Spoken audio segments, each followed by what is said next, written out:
我诚挚祝福各位新年快乐，并且希望各位能在出离心、齐心、悲心、菩提心的基础上来修行善业，因为这些发心是真正究竟快乐的根本原因。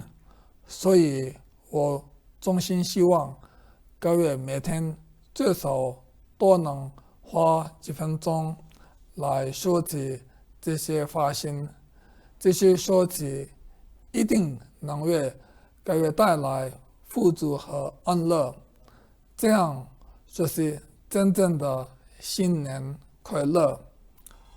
最后，祝福各位福慧双增，身体健康，如法甚愿，喜得圆满。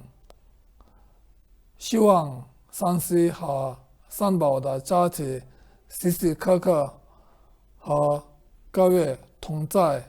谢谢大家。